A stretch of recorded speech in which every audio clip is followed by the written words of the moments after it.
আর আমি আপনার পায়ে হাত দিয়ে জিজ্ঞেস করব, ডেলি আল্লাহ যে 5 বার আপনাকে ডাকে, আমাকে ডাকে, কে ডাকে? কে ডাকে? কে ডাকে? শুধু আল্লাহ। শুধু আল্লাহ ডাকলে তো মনকে বোঝাইতে পারতাম।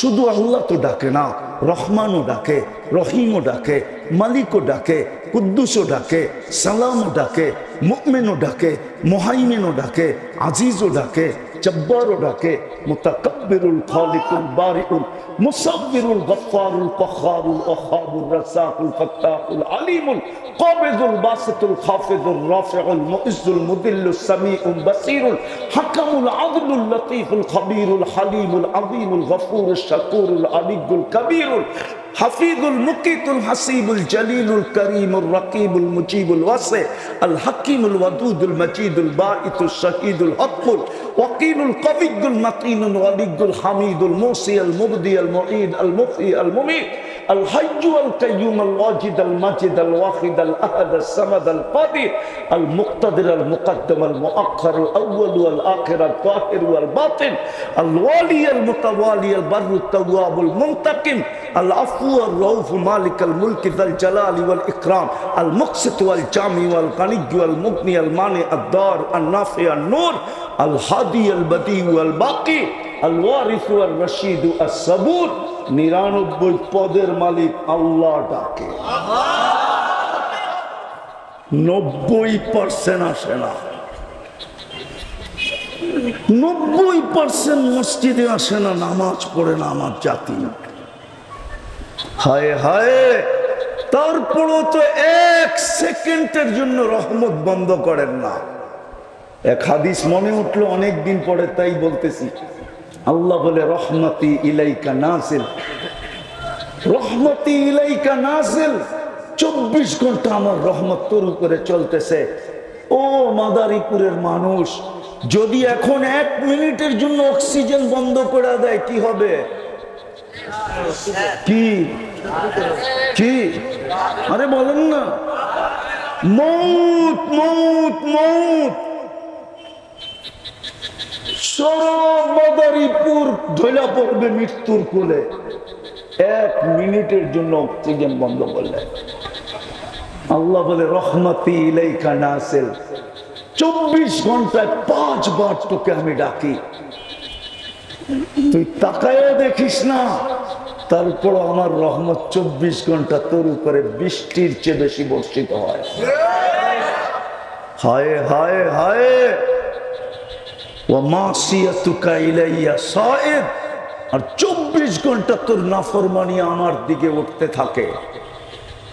24 ঘন্টা তোর নাফরমানি, মাসিয়াতুকা ইলাইয়া সাইদ, 24 ঘন্টা তোর নাফরমানি আমার দিকে উঠতে থাকে। বলেন আপনার আমার দুরবস্থা হবে না তো হবে না কেন? চিল্লায় ময়দান জিতা ফেলবেন? ইম্পসিবল, সম্ভব না। নাইলে আজকে 1 বছর 7 মাস চলতেছে ফিলিস্তিনের যুদ্ধ। আজকে 5 তারিখ, 1 বছর 7 মাস কমপ্লিট। অক্টোবরের 5 তারিখে 1 বছর ছিল, আজকে 5 তারিখ চলে যেতেছে 1 বছর 7 মাস। আসে না কেন ফেরেশতা? অথচ একজনের জন্য তো ফেরেশতা আসতো। আমি মাদ্রাসার ছেলেদেরকে বলতেছি, কান খুলে বোঝো, একজনের জন্য তো ফেরেশতা আসতো। ইতিহাস উঠাও, সাহাবী রাসূলকে ডাকাতে ধরছে, ডাকাত বলছে সব মাল নিয়ে নিবো, বলছে নিয়ে নাও, কোনো আপত্তি নাই। বলছে শুধু মাল নিব না, তোমার জানটাও নিব। বলছে তাও নিয়ে নাও, কোনো আপত্তি নাই, মরতে তো হবেই, কিন্তু একটা অনুরোধ যদি তুমি মানো। বলছে সেটা কি? বলে 2 রাকাত পড়তে দাও না। বলছে তোমাকে পড়তে দিলাম, তাড়াতাড়ি করবে, কিন্তু বয়ে বয়ে যখন সালাম ডান দিকে প্রথমে ফিরাইছে তো দেখে সুদর্শন যুবক দাঁড়ানো, মুস্কি মুস্কি হাসি, খোলা তরবারি হাতে, চেহারার থেকে যেন চাঁদের চেয়ে বেশি আলো ছিটকায় পড়তেছে। যদি পছন্দ করতাম, নবীর আদর্শ যদি আমাদের পছন্দ হইতো, তাহলে আমার সমাজের চিত্র এরকম হতো না। হ্যাঁ, সত্য এটাই। কিন্তু ভুলা যাব বিদায় আগেই বলা যেতেছি, মাদারীপুরের মানুষ নবীর আদর্শ পছন্দ হোক আর না হোক, বুখারী শরীফে আছে, ইমাম বুখারী রহমতুল্লাহ আলাইহি লেখছেন, কবরে সর্বপ্রথম প্রশ্ন যেটা হবে, মৌলিক প্রশ্ন যেটা হবে, আসল প্রশ্ন যেটা হবে, মেইন প্রশ্ন যেটা হবে, গুরুত্বপূর্ণ প্রশ্ন যেটা হবে, সেটা সর্বপ্রথম প্রশ্ন হবে, মা কুনতা তাকুলু ফি হাদার রাজুলি মুহাম্মাদিন, বলো তুমি মুহাম্মদুর রাসূলুল্লাহর আদর্শে কতটুক আদর্শবান ছিলা। যার উম্মত বানাইতে যে তোমার উপরে আমি রহমতের পুরা পাতিল আর ভাণ্ড পুরা ঢেলা দিছিলাম, ভালোবাসার শেষ সীমা করে দিছিলাম, তোমার পরে আর আমি ভালোবাসার সীমা কারো জন্য রাখি নাই। যদি বলবেন প্রমাণ, তাহলে আমি একটা প্রমাণ দিতেছি, পরিশ্রম এক রাত্র, কয় রাত্র? কয় রাত্র? পরিশ্রম কয় রাত্র? সজাগ কয় রাত্র? 83 বৎসরের ইবাদত কেন দিবেন? না ভুল বলতেছি? লাইলাতুল কদরি খায়রুম মিন আলফি শাহর। তাও তো আমি খায়ের বাদ দিয়ে বলতেছি, খায়ের যদি যোগ করি তাইলে 83 কোটি বৎসর বললেও কম হবে। আমি যদি 83 কোটি বৎসর বলি তাইলেও কম হবে যদি খায়ের যোগ করি। কেন আপনারা বুঝবেন না, হুজুররা হয়তো বুঝতে পারে। আর মেইন বক্তা চলে গেছে তো সবাই চলে গেছে, আমাকে আপনাদের ভিতরে রাখা গেছে, কয়েকজন ছাত্রই আছে, ওদেরকে দিয়ে প্রমাণ করি। মাদ্রাসা একটা পড়া আছে তাসালসুলাত, 83 বৎসরের ভিতরে তো 83টা লাইলাতুল কদর আছে, ঠিক না? ওইটাতে প্রত্যেকটায় তো আবার 83 বৎসর, তাই না? আবার ওইটার ভিতরে 83 বৎসর লাইলাতুল কদর আছে, আবার প্রত্যেকটা 83 বৎসর। এরম যদি গণতে থাকি তাইলে খায়ের ওই হাদিস সত্য হবে, ওয়ালি খাইরি ইলা নিহায়া। আল্লাহ বলেন আমার খায়ের কোনো সীমা রেখা নাই। তাইলে আমি 83 লক্ষ বৎসর বললেও তো সীমা রেখা বলতেছি, আল্লাহ তো বলতেছে সীমা রেখা নাই। আপনাকে উম্মতে মুহাম্মদী বানাইলেন, কিন্তু নবীর আদর্শ তো আমরা পছন্দ করি না। কিন্তু মনে গাইথা রাখেন, কবরের প্রথম প্রশ্ন হবে, শুধু ইমাম বুখারী লেখেন না, ইমাম মুসলিমও লেখছেন, কবরের প্রথম প্রশ্ন হবে, মা কুনতা তাকুলু ফি হাদার রাজুলি মুহাম্মাদিন। বল বল বল, রহমতের সমস্ত ভান্ডার তোমার উপরে ঢেলা দেওয়ার পরে, ভালোবাসা সবকিছু তোমার উপরে ঢেলা দেওয়ার পরে, তোমাকে আমি উম্মতে মুহাম্মদী বানায়া কপালকে খুলা দিছিলাম, তুমি আমার বন্ধুর রঙে রঙিন ছিলা কতটুকু বলো। আমি শেষ জায়গায় চলে আসছি যেখান থেকে শুরু করছিলাম, যে আল্লাহর হুকুম না মানলে রহমতের ছোঁয়া লাগবে না, আর যদি মানি তাইলেই রহমতের ছোঁয়া লাগবে। আজকে মুসলিম দুনিয়ার দিকে একটু তাকান, 250 কোটি মুসলিম দুনিয়াতে, 250 কোটি মুসলমান, 60টা মুসলিম দেশ। কয়টা? মনোযোগ মনোযোগ, আওয়াজ না। 60টা মুসলিম দেশ, 250 কোটি মুসলমান দুনিয়াতে। সবচেয়ে বড় টাকা মুসলমানের কাছে। 4 দেশের টাকার চেয়ে বড় কোনো টাকা দুনিয়াতে নাই। না ইউরোপে আছে, না আমেরিকা আছে, না ইংল্যান্ড আছে, না কানাডা আছে, না অস্ট্রেলিয়া আছে, না জাপান আছে। দুনিয়ার কোন উন্নত দেশে নাই 4 মুসলিম দেশের চেয়ে বড় টাকা। কুয়েত, বাহরাইন, ওমান, ব্রুনাই, 4 দেশের চেয়ে বড় কোনো টাকা দুনিয়াতে নাই। মুসলমানের চেয়ে কাপড় চোপড় দুনিয়াতে বেশি কেউ পরে না। বিকেনি একটা কাপড় হলো নাকি? বিকেনি চিনেন? চিনেন হুজুর বিকেনি? না মনে হয় চিনে না। ওই যে ওরা চিনে, ওরা চিনো না বিকেনি? বিকেনি একটা পোশাক। বলো কি? মাদারীপুরে বাজারে তো 200 টাকা দিলেই পাওয়া যায়, ঠিক না? না পাওয়া যায় না? দোকানের ঠিকানা দিন। 200 টাকা যার দাম। মুসলমানের চেয়ে কাপড় চোপড় কেউ বেশি পড়ে না। আমি ওর বুকের ভিতরে পাওয়া রেখা বলতেছি, যেখানে সবচেয়ে বেশি ইউরোপ প্রবাসী। মাদারীপুরের চেয়ে ইউরোপ প্রবাসী বাংলাদেশে কোথাও নাই। ওর বুকের ভিতরে পা দিয়া বলতেছি, শুধু মাদারীপুরে ব্যবহৃত কাপড় যতগুলা আলমারিতে রাখা আছে, ইউরোপের কোন দেশে এতগুলা ব্যবহৃত কাপড় এন্টার দেশে আলমারিতে রাখা নাই। চ্যালেঞ্জ। যদি ব্যবহৃত কাপড় আলমারিতে রাখা থাকতো, তাইলে ইউরোপের গলি গলি, প্রত্যেক রোডে রোডে, প্রত্যেক চৌরাস্তায়, প্রত্যেক সুপার মার্কেটের সামনে, প্রত্যেক কাপড়ের দোকানের সামনে পুরান কাপড় রাখার জন্য আমাদের দেশে যেরকম শহরে ডাস্টবিন রাখা থাকে, ময়লা রাখার জন্য, পুরান কাপড় ড্রপ করার জন্য এরকম বক্স রাখা থাকতো না। না না না, সবচেয়ে বেশি কাপড় মুসলমান পরে, কাপড় চোপড়। আমার কথা মাইনা নেন, আমি 103টা দেশ ঘুরা বলতেছি। আমার কাছে শুধু নিউজিল্যান্ড বাকি আছে, 7 মহাদেশও বাকি নাই, দেখা শেষ। আমার দিলে এখন আর দুনিয়া ঘুরার কোনো আকাঙ্ক্ষা নাই। সেঞ্চুরি হয়ে গেছে, আরেকটা হইলে হবে, না হইলে নাই। আমি ঘুরা বলতেছি, আমি আপনাদের স্বাধীনতা দেখি নাই। আমার বড় দুঃখ থাকবে মৌত পর্যন্ত।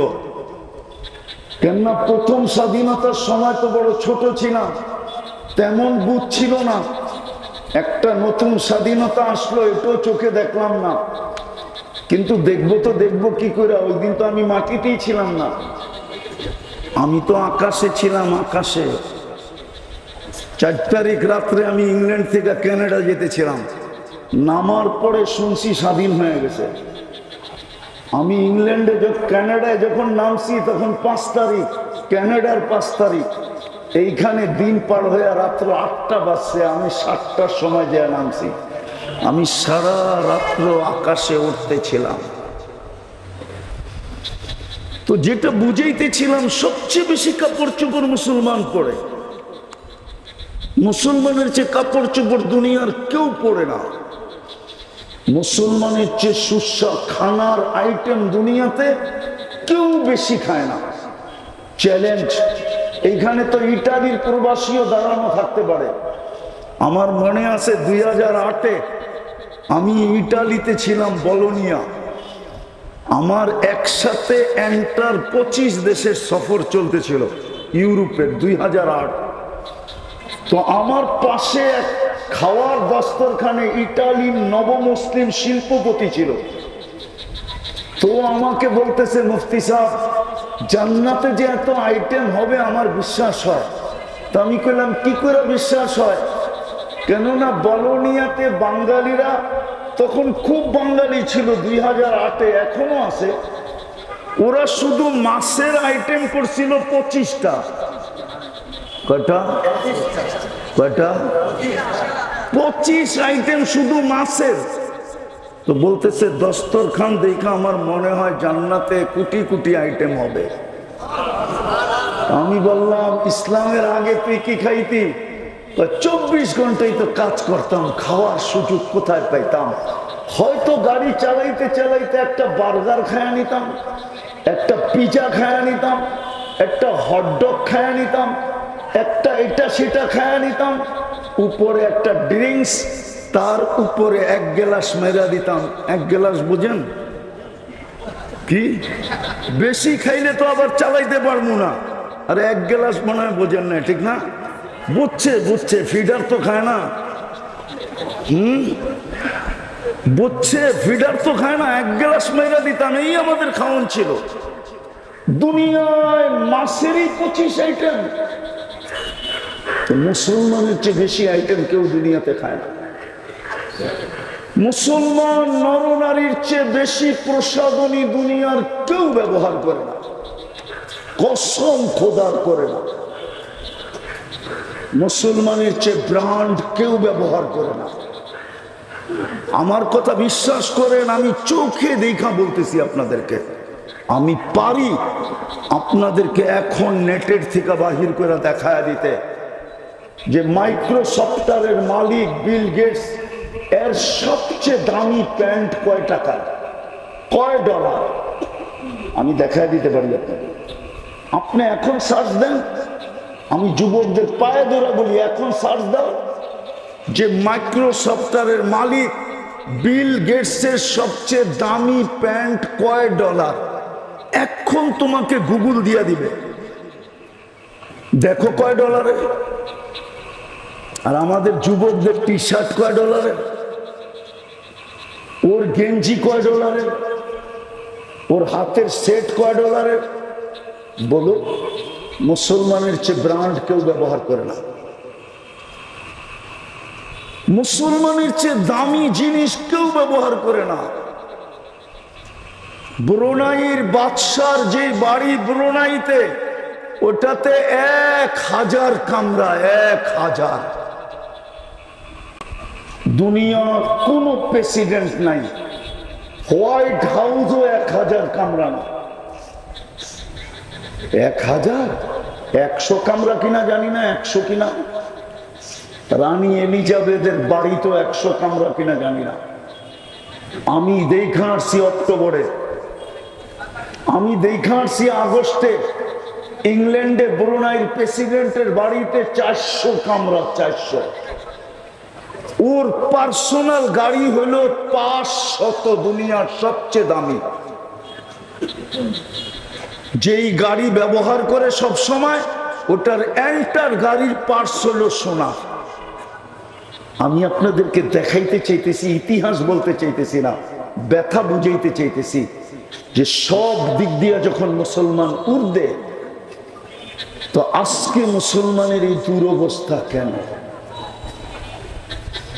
কেন মুসলমান নির্যাতিত? কেন মুসলমান নিষ্পেষিত? কেন মুসলমান ঘৃণিত? কেন মুসলমান দীক্ষিত? কেন মুসলমান লাঞ্ছিত? কেন মুসলমান বঞ্চিত? কেন মুসলমান নির্যাতিত? যেটা দেখতে দেখতে দেখতে দেখতে আমাদের যুবক যুবতীরা, আমার সমাজের শিক্ষিত মানুষগুলা, আমার সমাজের মানুষগুলা ইসলাম বিদ্বেষী হতে চলছে। ওরা সদা সর্বদা ফেসবুক খুললেই দেখে, নেটের জগতে ঘুরলেই দেখে, দুনিয়ার কোথাও ভ্রমণে গেলেই দেখে যে আমরা সর্বদিক দিয়ে লাঞ্ছিত, সর্বদিক দিয়ে বঞ্চিত, সর্বদিক দিয়ে দীক্ষিত, সর্বদিক দিয়ে ঘৃণিত। বিদায় ইসলামের ঘৃণা ওদের দিলের ভিতরে বসতে শুরু করছে। আর শুধু বসতে শুরু করছে না, মুসলমান আজকে ইসলামকে ঘৃণা করতে শুরু করছে। মুসলমানের চেয়ে বেশি আর কেউ ইসলামকে ঘৃণা করে না। কিন্তু যুবক, একটা কথা মনে রাখো, একটা কথা মনে রাখো, তুমি ওদের সাজেই যত সাজো না কেন, তোমাকে বাঁচাইতে হলে ইটালিতে লম্বা কয়েকটা বান্ডেল গুনতে হবে। তোমার রূপরেখা দেখা কেউ তোমাকে এই দেশ থেকে নিয়ে যাবে না। মনে হয় বুঝাইতে পারি নাই। তোমাকে লম্বা বান্ডেল দিয়েই যেতে হবে।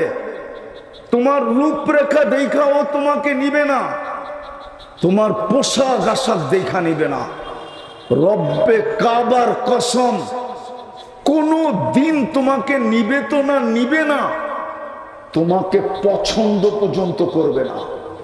আমরা চিনি, আমাদেরকে চিনাইতে হবে না। আমি চিনি যাদের কাছে ইউরোপিয়ান পাসপোর্ট আছে, যাদের কাছে কানাডিয়ান পাসপোর্ট আছে, যাদের কাছে ইংল্যান্ডের পাসপোর্ট আছে, যাদের কাছে আমেরিকান অস্ট্রেলিয়ান পাসপোর্ট আছে, দুনিয়ার উন্নত দেশের পাসপোর্ট আছে, ও পাসপোর্টধারী ওই দেশের নাগরিক, সম পরিমাণ ওই দেশের সুযোগ সুবিধা ভোগ করে বটে, কিন্তু ওর পাসপোর্টটা যখন ইমিগ্রেশনে চেক করে, তো ওকে যেই চোখ দিয়া দেখে, ওই দেশের একজন গায়রে মুসলিম নাগরিককে ওই চোখ দিয়া দেখে না। না না না না, চ্যালেঞ্জ কোন প্রবাসী থাকলে এখানে আসো, কোনদিন ওই চোখ দিয়ে দেখে না। বরং 10, 15, 20, আধা ঘন্টা, 2 ঘন্টা পর্যন্ত ওরে জিজ্ঞাসা করে। ও জানে এটা মুসলমান। আমাদের রঙে রঙিন হইলে হবে কি, আমাদের পাসপোর্ট গ্রহণ করলে হবে কি, আমাদের দেশের গ্রিন কার্ড পাইলে হবে কি, আমাদের দেশের নাগরিক হইলে হবে কি, এ জন্মসূত্রে মুসলমান। এ জন্ম নিতে দেরি, কানে আজান একামত আসতে দেরি করে নাই। তোমাকে জন্ম নিতে দেরি, আজান একামত তোমার কানে আসতে দেরি করে নাই। জন্মের সাথে সাথে তোমার কানের ভিতর দিয়া তোমার ভিতরে একটা আগুনকে ঢুকায় দেওয়া হয়েছে, যেটা কোনো দিন নিববে না না না না না। ও জানে। আমি শেষ জায়গায় চলে আসছি। আজকে আমাদের দুরবস্থা কেন? যোগ বিয়োগ তো আমার মিলে না। আমি মাদারীপুরে বলতেছি, ধ্যান, যোগ বিয়োগ আমার মিলে না। আফগানিস্তান মাটিতে মিশা গেল, যোগ বিয়োগ মিলল, কিন্তু ইরাকে আইসা আর মিলল না। মিলল না তো মিলল না, কেন মিলল না? কেন? ইরাকে যদি আমি তাকাই, ইরাকের দিকে যদি আমি দেখি, ইরাকের দিকে যদি আমি দেখি, এইদিকে এইদিকে এইদিকে এইদিকে দেখি, এইদিকে শয়তান কিন্তু আগেই বলছি আমি, হুকুম না মানলে কিন্তু ছোঁয়া মিলবে না। আর শয়তান চাবে না আজকে আমরা আল্লাহর রহমতের ছোঁয়া নিয়ে উঠি। শয়তান চাবে না। এই জন্য অনেক পরিস্থিতি, শয়তান ভাবতে ছিল বৃষ্টি আসবেই আসবে, ঠিক না? কিন্তু আসে নাই। অনেকভাবে চাবে যেন রহমতের ছোঁয়া না লাগে। তো যেটা বুঝাইতেছিলাম আমি, যে ইরাক তো আমার যোগ বিয়োগে মিলে না। কেননা ইরাকে তো নবীর কবর দেখি তো দানিয়াল আলাইহিস সালাম ঘুমানো, সাহাবা দেখি তো 12 থেকে 13,000 সাহাবার কবর। হায়দারে কাররারের দিকে দেখি আলিউল মুর্তাদা হায়দারে কাররার, উনিও তো ইরাকে ঘুমানো। হোসাইনও তো ইরাকে ঘুমানো। আমাদের মজহাবের আবু হানিফা রহমতুল্লাহ আলাইহি তো ইরাকে ঘুমানো। ইরানে পীর দস্তগীর আব্দুল কাদের জিলানীও তো ইরাকে ঘুমানো। ওইটা মাটির সাথে মিশলো কি করে?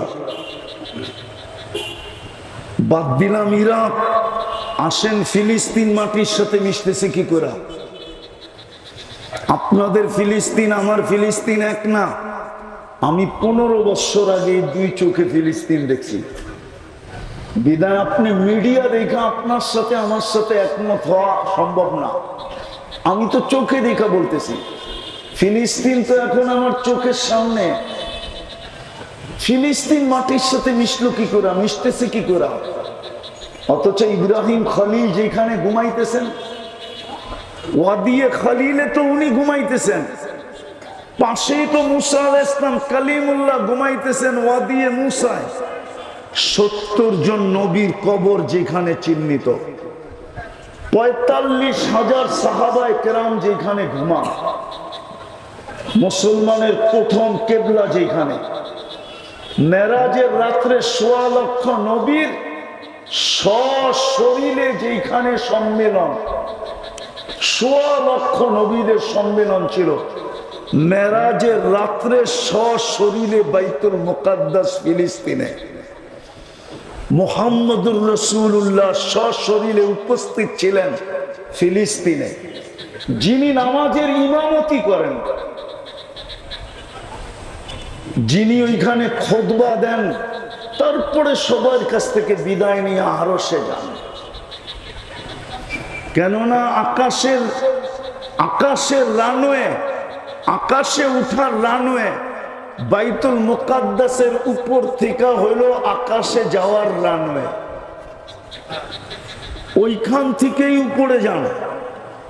ওই রানওয়ে হলো ডাইরেক্ট আকাশের প্রথম আকাশের দরজা পর্যন্ত, ওইখান থেকে দ্বিতীয় আকাশের দরজা, তৃতীয় আকাশের দরজা, চতুর্থ আকাশের দরজা, পঞ্চম, ষষ্ঠ, সপ্তমের দরজা। ওই শহরটা মাটির সাথে মিশে কি তোরা একটু আমাকে বুঝান।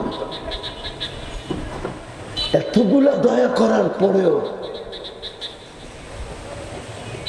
ফিলিস্তিন কি করে মাটির সাথে মিশে? ২৫০ কোটি মুসলমান কি করে নির্যাতিত হয়? ৬০টা মুসলিম দেশ থাকা সত্ত্বেও আমরা কি করে নিকৃষ্ট হই? দুনিয়ার সবচেয়ে বেশি আমরা ভোগ করি, আমরা ব্যবহার করি। 70% সম্পদ দুনিয়ার মুসলমানের পায়ের নিচে। বিশ্বাস আপনাদের হবে না, বিদায় আমি শেষ জায়গায় চলে আসছি। আসেন কেন জানেন? আজকে আল্লাহর হুকুম ছেড়ে দিছে। বুক করি 24 ঘন্টা বটে, সারাদিন কাঠটা বুক করেন বলেন? কাঠটা কার নুন খাই? জোরে বলেন, আটটু জোরে বলেন। আল্লাহ বললে গুনাহ হবে না। আল্লাহ যত জোরে বলবেন তত ভিতরে ক্লিয়ার হবে, ক্লিয়ার ভিতরে। কসম খোদার, যত জোরে আল্লাহ বলবেন তত জোরে ভিতরের ব্লক দূর হবে, ব্লক ক্লিয়ার হবে। সারাদিন কাঠটা বুক করি। এই মজমায় একজন বলুক ডেলি আমি 200 বার আল্লাহ বলি। একজন বলুক, 1-2 হবে। কোন যুবক বলুক ডেলি আমি মনের থেকে একবার আল্লাহ বলে একটা চিৎকার দিই। অথচ ও তো মাদারীপুর ফাটায় আল্লাহর দেওয়া যৌবন দিয়া। মাদারীপুর হাতের তালুতে রাখে আল্লাহর দেওয়া কি দিয়া? হ্যাঁ, যৌবনে যদি না থাকতো তোমার দিকে কে তাকাইতো? বলো যুবক, কে ফুলের আশা করতো আর কে তোমাকে ফুল দিত? কে আশা করতো তুমি লেখা পাঠাও I.U, আর তুমি কার কাছে আশা করতে? কেননা তৃতীয় লিঙ্গের কাছে তো কেউ আশা করে না আজ পর্যন্ত। আল্লাহ তো তোমাকে যৌবন দিল, একবার তো আল্লাহ বলে না 24 ঘন্টা বুক করে কাটটা। মাদারীপুরের মানুষ যদি পানির দামে অক্সিজেনের বিল নিতেন, পানির দামে যদি অক্সিজেনের বিল নিতেন, 1 লিটার দাম কত? 30 টাকা যদি অক্সিজেনের দাম নিতেন, রব্বে কাবার কথম মাদারীপুরে কোনো পলিথিনের বাড়িও হতো না। পলিথিনের মাদারীপুর কেন, বাংলাদেশই হতো না। উপরে পলিথিন দিয়া কোনো বাড়ি হতো না। ডেলি 16,500 টাকা বিল দিতে হতো। 550 লিটার অক্সিজেন নেই।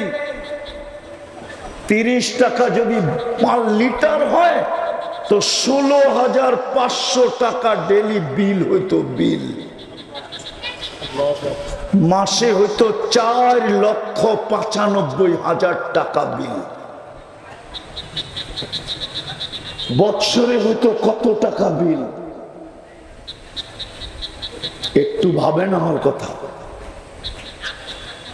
24 ঘন্টা আল্লাহটা ভোগ করি, 24 ঘন্টা। দুরবস্থার কারণ বলতেছি, কারণ শুধুমাত্র শুরু। বাংলা একটা প্রবাদ বাক্য আছে, নুরু মাত্র শুরু। আমাদের দুরবস্থা মাত্র শুরু, আরো হবে, আরো হবে, আরো। আমরা চিনি, আমি বাংলাদেশের মহারথীদেরকে চিনি, যাদের সাথে আমি একসাথে ফ্লাইট হয়েছে, একসাথে একই ফ্লাইটে গেছি। আমি চিনি অনেককে যে ঘন্টার পর ঘন্টা এয়ারপোর্টে দাঁড়ায় ছিল এমিগ্রেশনে। আমি একজনকে চিনি 6 ঘন্টা দাঁড়ানো ছিল, 6 ঘন্টা। আমরা চিনি। দুরবস্থা কেন? দয়া তো করলেন, মানুষ বানাইলেন, বাদ দিলাম মানুষত্ব, মুসলমান বানাইলেন।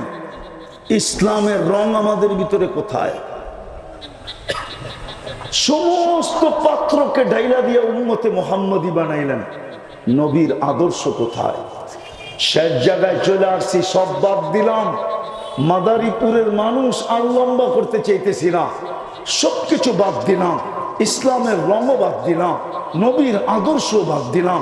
সবকিছু বাদ দেওয়ার পরেও যদি ডেলি 5 বার আল্লাহ ডাকে, কে ডাকে? কে ডাকে? কে ডাকে? বকরি কাঠটা, হায়াত কার হাতে? মৌত কার হাতে? সবকিছু কার হাতে? ওই আল্লাহ তো ডেলি 5 বার ডাকে, ঠিক না? দুনিয়ায় সামান্য একটু বিরোধিতায়, সামান্য একটু বিরোধিতা, সামান্য দেখামো আঙ্গুল দিয়া? না, দেখাইলাম না, ডাকা যাইতে হবে তো। আবার গাড়ি গুড়ি আটকায় দেয় কিনা, ঠিক না? কত যায় না, ঠিক না? মাদারীপুরের যুবকরা যদি গাড়ি আটকায় দিল, পরদেশি মানুষ, ঠিক না? ঠিক না? আবার হুজুররা তো এই দেশের নাগরিকই না, ঠিক না? নাগরিক নাকি? হুজুরদের তো এই দেশের নাগরিক, এই দেশের মানুষ মনে করে না, মনে করে এরা ভাইসা আসছে, ঠিক না? ঠিক না? হুজুররাও যে ট্যাক্স দেয় এটা জানে না, ঠিক না? ট্যাক্স অফিসে চাকরি নিয়ে দেখেন, হুজুররাও ট্যাক্স দেয়। এমন না যে হুজুররা ট্যাক্স ছাড়া গাড়ি চালায়, হুজুররাও ট্যাক্স দেয়। ট্যাক্স হোল্ডার নাগরিক হুজুররা। তো যেটা বুঝাইতেছিলাম, সামান্য একটু বিরোধ হইলে যদি সইতে না পারে, প্রতিশোধের আগুন দিলে দাউ দাউ দাউ দাউ করে জ্বলতে থাকে। সামান্য একটু বিরোধ। আজকাল আমরা দেখতেছি আজকাল প্রতিদিনই তো প্রোগ্রাম থাকে। আমার সাথে যদিও না হয়, আমার সাথে যদিও হয় নাই আজ পর্যন্ত, যদিও না হয়, কিন্তু আমি দেখতেছি স্টেজে আমাদের স্বজাতির সাথে হইতেছে। সামান্য একটু নাম দেয় নাই, সামান্য একটু স্টেজে কথা বলতে দেয় নাই।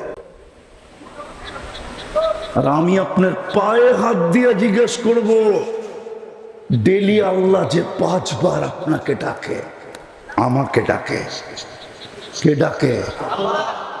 কে ডাকে? কে ডাকে? শুধু আল্লাহ। শুধু আল্লাহ ডাকলে তো মনকে বোঝাইতে পারতাম।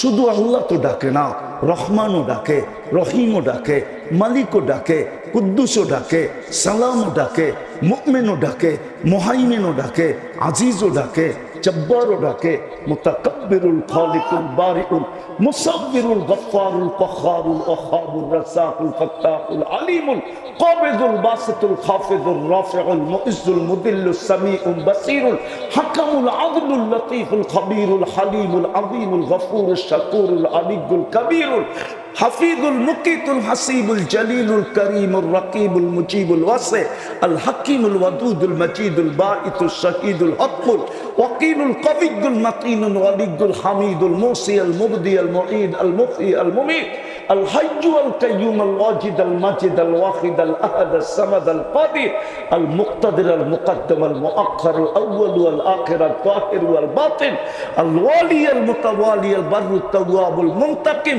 العفو الرؤوف مالك الملك ذا الجلال والإكرام المقسط والجامع والغني والمغني المانع الدار النافع النور الهادي البديع والباقي الوارث والرشيد الصبور 99 পদের মালিক আল্লাহ ডাকে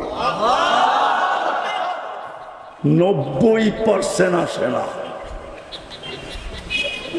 90% মসজিদে আসে না, নামাজ পড়ে না আমার জাতি।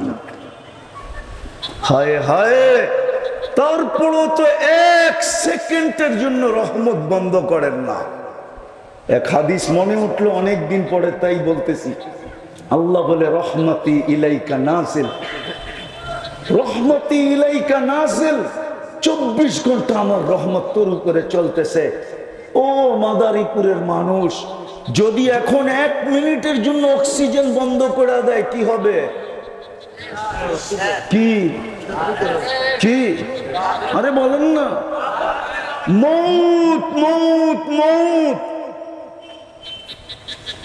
সব মাদারীপুর ঢইলা পড়বে মৃত্যুর কোলে 1 মিনিটের জন্য অক্সিজেন বন্ধ করলে।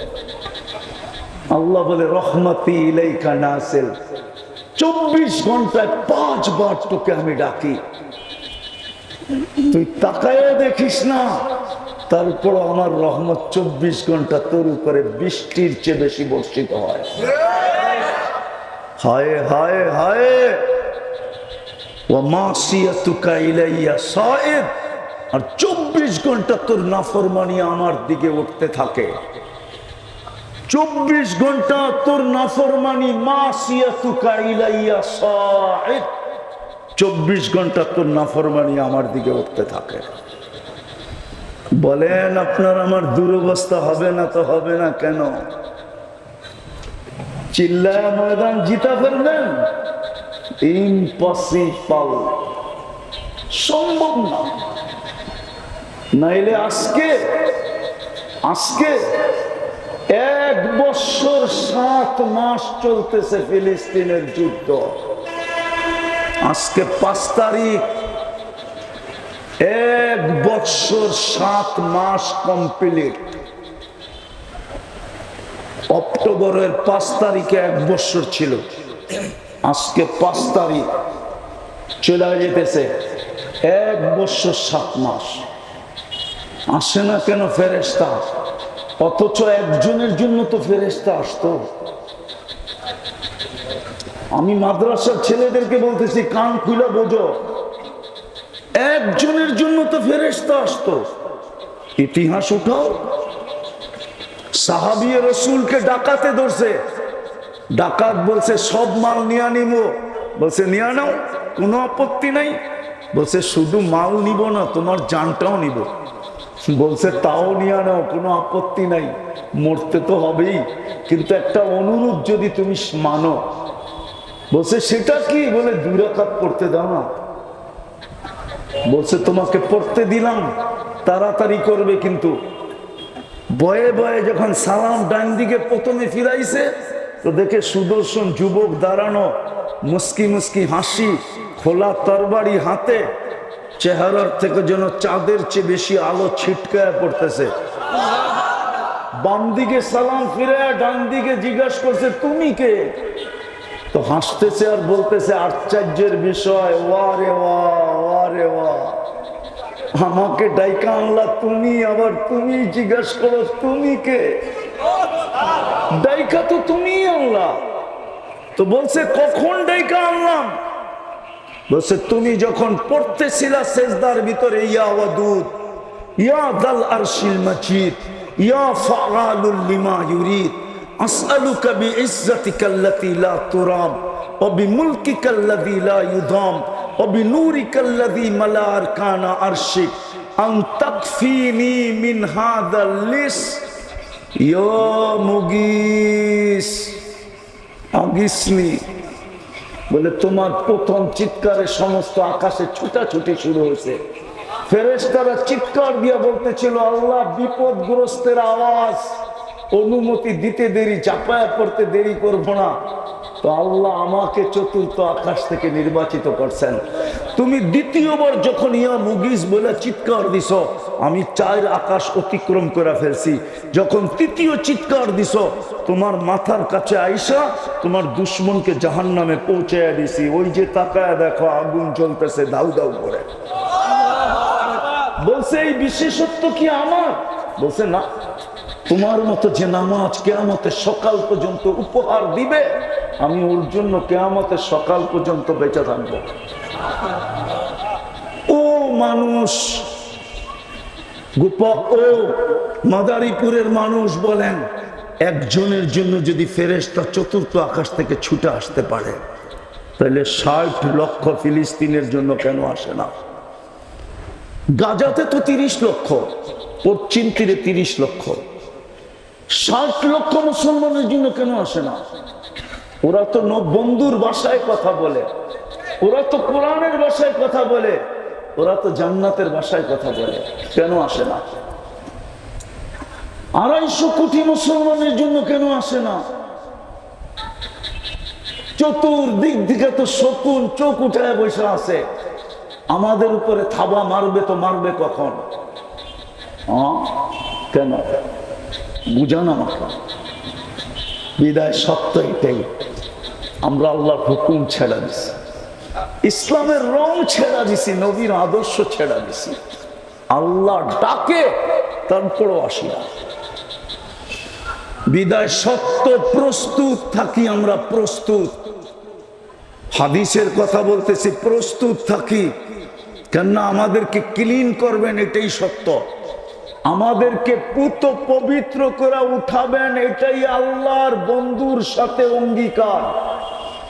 আপনার উম্মতকে আমি পবিত্র করে উঠাবো, কেননা আপনাকে আমি রাজি করে ছাড়বো।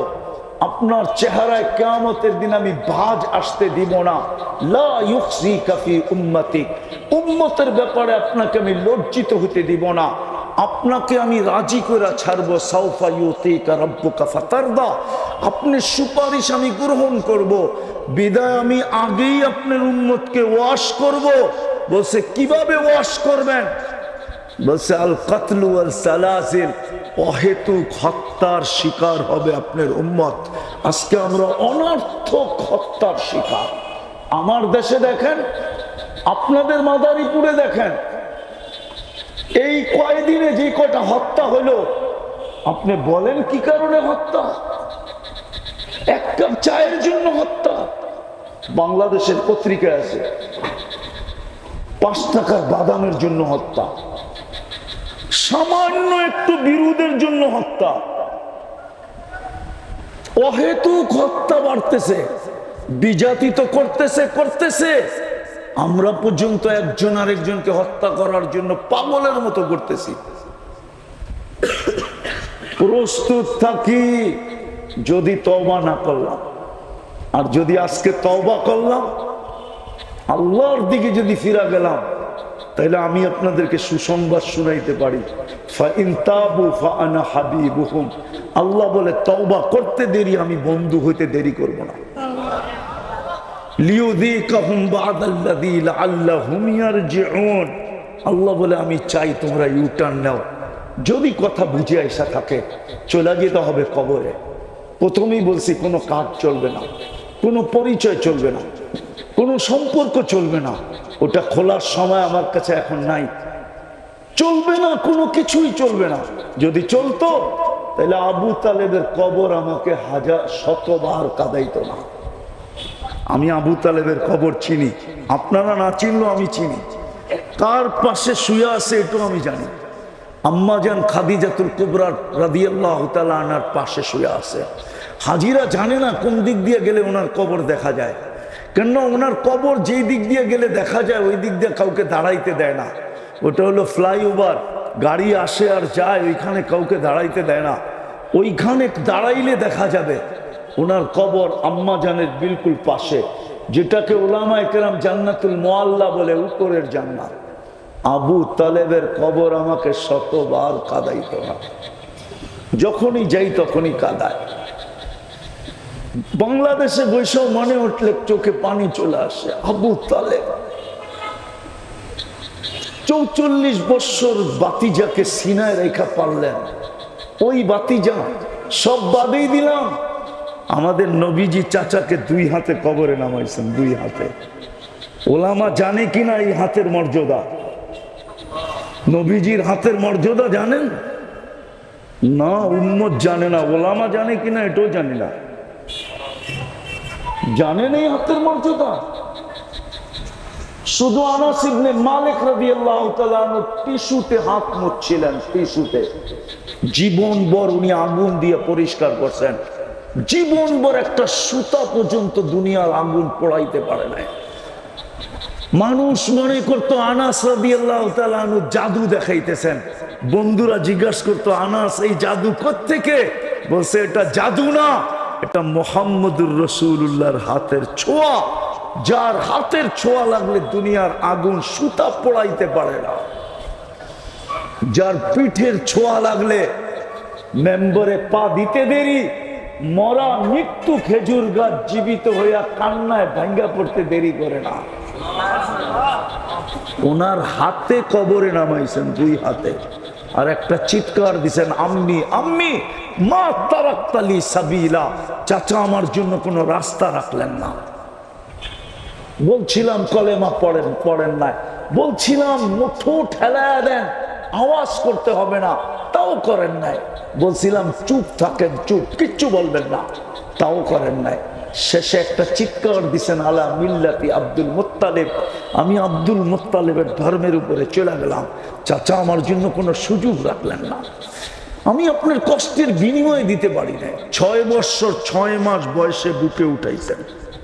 যেদিন আল্লাহ রসুলের বয়স 50 বৎসর 6 মাস 10 দিন, ওই দিন আবু তালেব দুনিয়ার থেকে বিদায় নিয়েছেন। 44 বৎসর 10 দিন। এই জন্যই ওনার কবর দেখলে আমার কান্না আসে, ওই জন্যই ওনার নাম মনে উঠলে চোখে পানি আসে, ভিতরটা ফেটা যায়।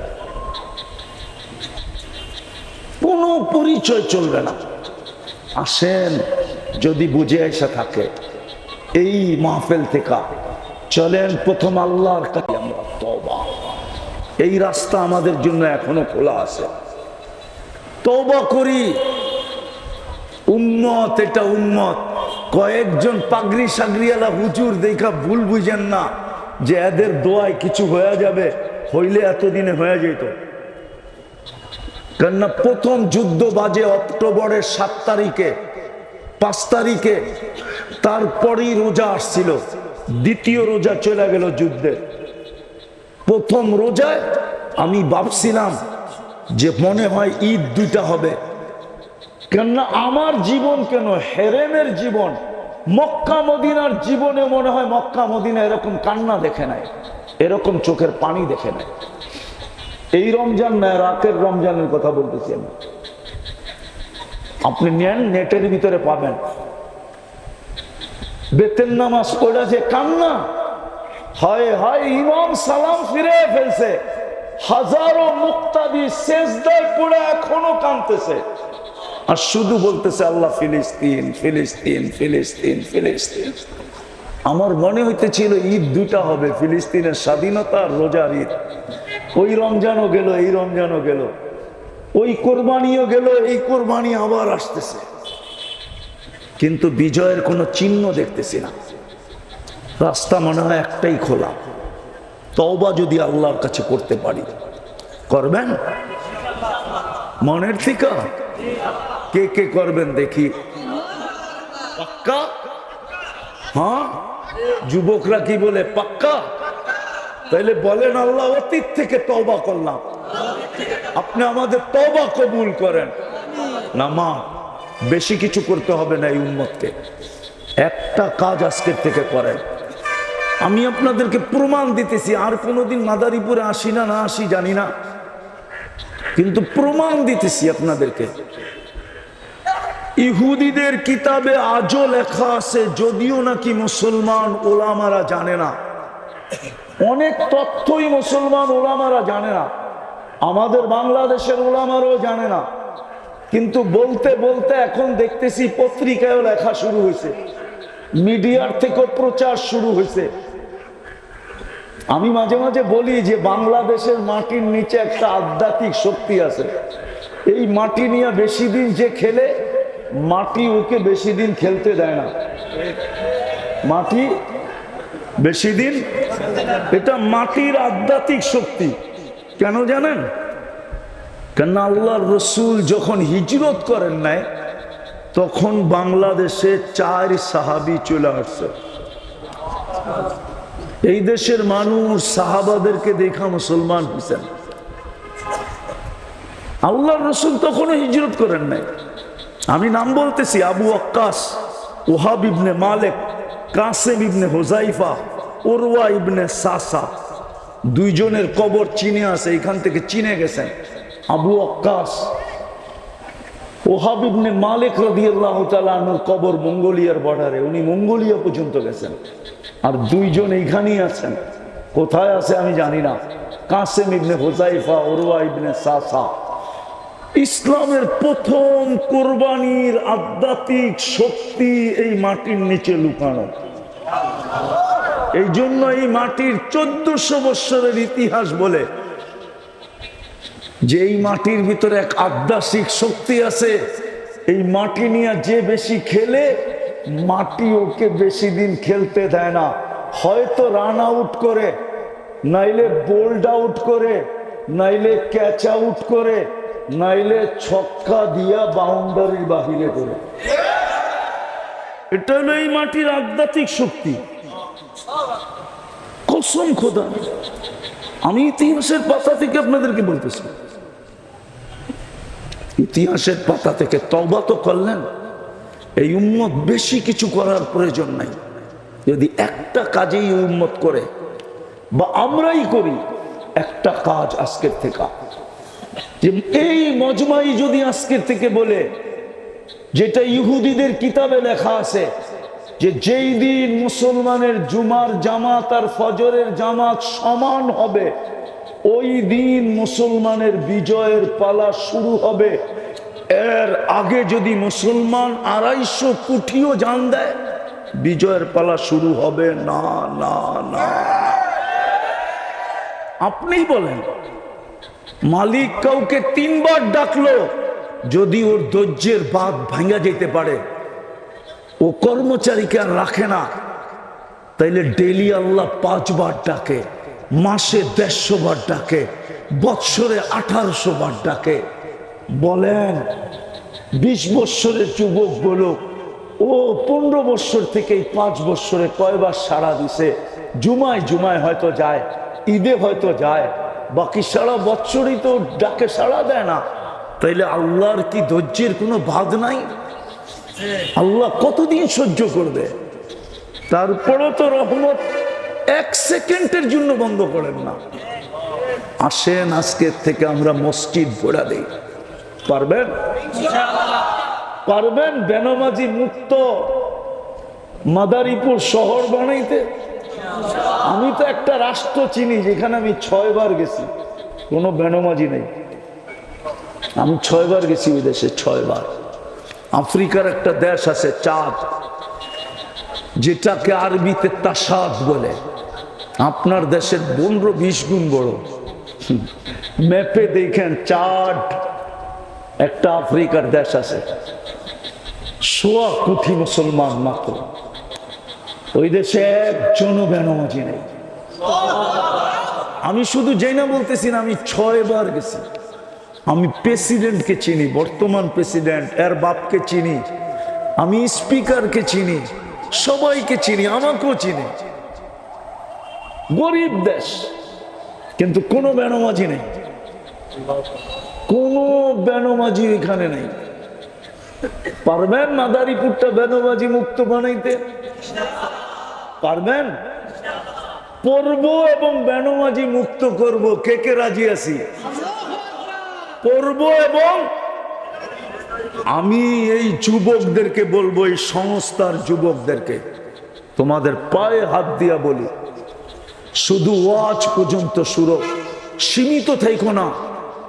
তোমরা ইচ্ছা করলে, আমার বিশ্বাস, আমি যদিও তোমাদের স্বাধীনতায় ছিলাম না, কিন্তু আমার বিশ্বাস এবং আমি দুনিয়ায়, আমি দেশে ফিরছি 18ই আগস্ট, আর ফিরছিও একদিনের জন্য। আমি নামছি, 2-3 দিন পরে আমি চলে গেছি কোরিয়া। আমি কোরিয়ার থেকে ফিরছি 23 সেপ্টেম্বর। কিন্তু যেদিন আমি শুনছি স্বাধীন হয়ে গেছে, ওই দিন আমার ভিতরে একটা কথা গাইতা গেছে যে আমার যুবকরা যদি চায় তো আমার পুরো জাতিকে দিনদার বানাইতে পারে। কেননা আমি 16-17 বছর দেখছি ঘুমের ভিতরে পর্যন্ত ভাবতে পারে নাই, ফালায়া দিবে, ঘুমের ভিতরে পর্যন্ত ভাবতে পারে নাই। ঘুমের ভিতরেও যদি কেউ ভাবছে তো এটাও টেকনোলজির মাধ্যমে জেনা ফেলছে। ঘুমের থেকে উঠা দেখছে হ্যান্ডকাপ নিয়ে দাঁড়ানো আছে, ঠিক না? আর আলহামদুলিল্লাহ আমার যুবকরা নামতে দেরি, বাংলাদেশকে নতুন স্বাধীনতা দিতে দেরি করে নাই। বিদায় আমার বিশ্বাস এটা, তোমরা জানো না তোমাদেরকে নিয়ে গবেষণা কোথায় চলতেছে। আমি জানি, কিন্তু বলবো না।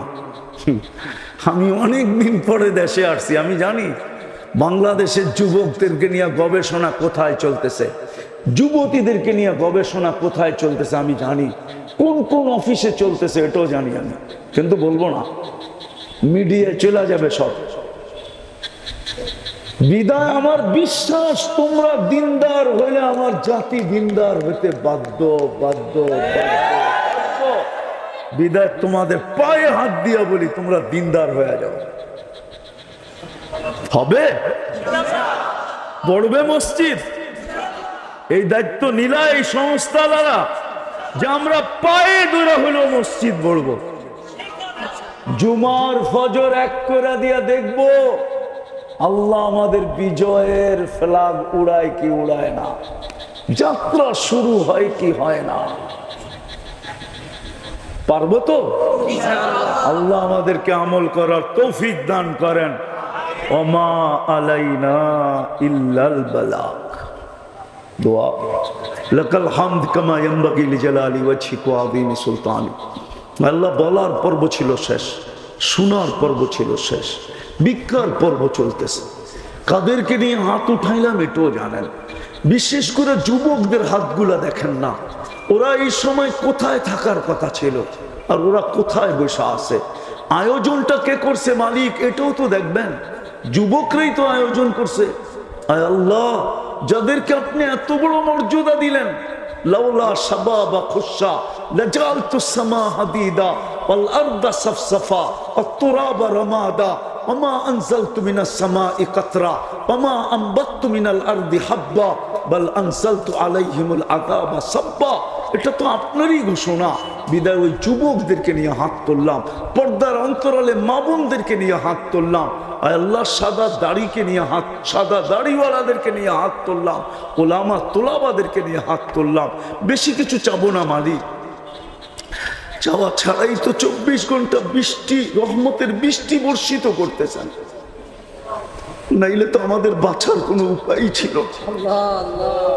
সারাদিন নাফরমানি করি, এতটুকু অবশ্যই চাবো আজকের আয়োজনটা যেন কবুল হয়, আয়োজকরা যেন কবুল হয়, এই সংস্থা যেন কবুল হয়, এর সাহায্য সহানুভূতিকারীরা যেন কবুল হয়।